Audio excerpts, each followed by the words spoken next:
The KMS Gneisenau was one of the most prominent German warships of World War II, part of the Kriegsmarine's capital ship fleet. A Scharnhorst-class battleship, she was built during a period of intense naval rearmament in Germany following the rise of the Nazi regime in 1933. Along with her sister ship, the Scharnhorst, the Gneisenau symbolized the rejuvenation of the German Navy and the resurgence of German sea power. Conception and design, 1934-1938. The Gneisenau's origins date back to the interwar naval treaties, specifically the Treaty of Versailles and the Anglo-German Naval Agreement of 1935, which limited the size and tonnage of the German fleet. Although restricted by these agreements, German naval architects sought to maximize combat potential within these constraints. The Scharnhorst class, originally conceived as an armored cruiser, evolved into a heavily armed and modern battleship design by the time of Gneisenau's laying down in 1934 at the Deutsche Werke shipyard in Kiel.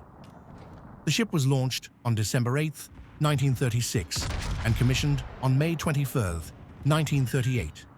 Unlike the older Deutschland-class pocket battleships, which emphasized long-range armament, the Gneisenau was equipped with 9 28-11-inch guns in 3 triple turrets, a formidable armament by contemporary standards. Although smaller in caliber compared to the 15-inch guns of British battleships, the Gneisenau's guns had a high rate of fire, which made her an effective opponent in engagements against lighter surface vessels. Her speed and range were also noteworthy.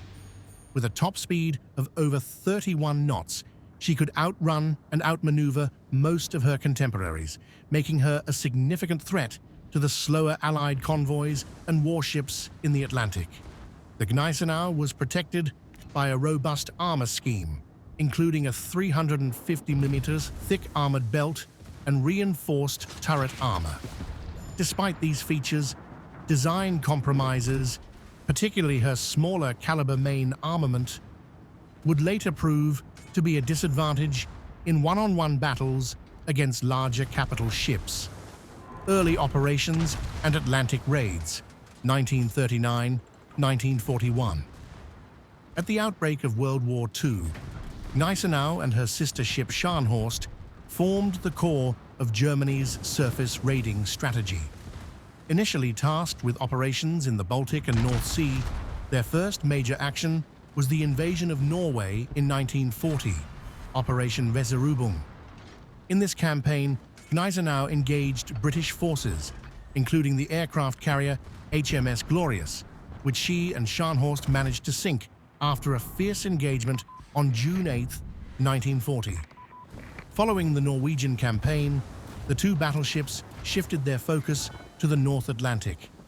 Their primary role was to disrupt Allied convoys carrying vital supplies to Britain.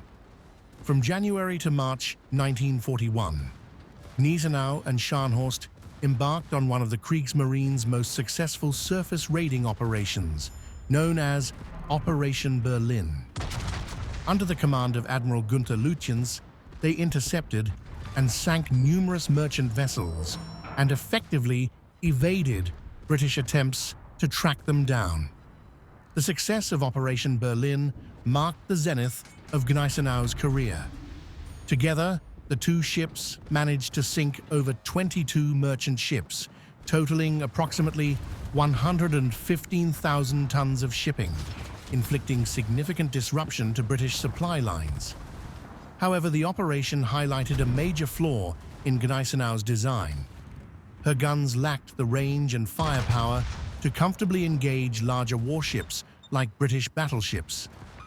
Channel dash and bombing damage, 1941-1942. By mid-1941, the increasing strength of the Royal Navy and the devastating loss of the Bismarck in May 1941 led to a reassessment of the Kriegsmarine's surface fleet strategy.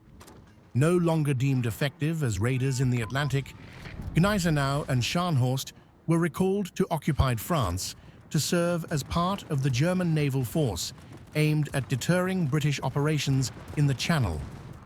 In February 1942, the Gneisenau, Scharnhorst, and the heavy cruiser Prinz Eugen undertook the daring Operation Cerberus, also known as the Channel Dash. The trio managed to evade detection and pass through the English Channel in broad daylight, a remarkable feat considering the heavy British air and naval presence. Despite coming under intense air attacks, Gneisenau escaped with only minor damage.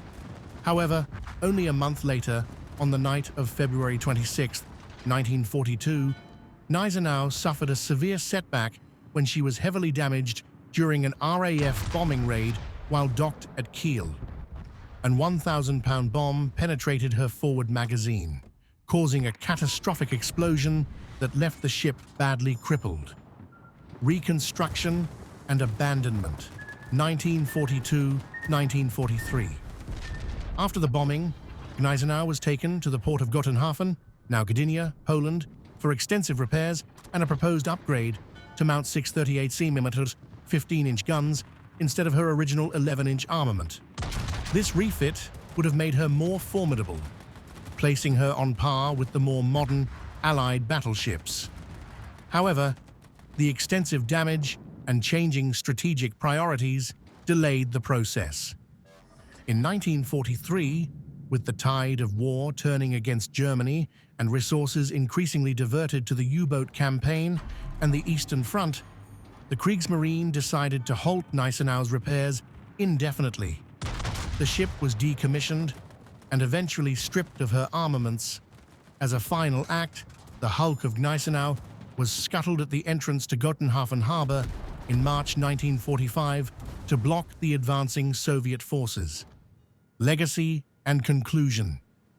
The Gneisenau's service history was marked by brief flashes of brilliance, particularly during her raids in the Atlantic and the audacious Channel Dash. Yet she also suffered from operational limitations and design compromises that hindered her ability to go toe-to-toe with Allied capital ships. Her fate was emblematic of Germany's troubled surface fleet strategy during World War II, caught between daring raids and the overwhelming naval superiority of the Allies.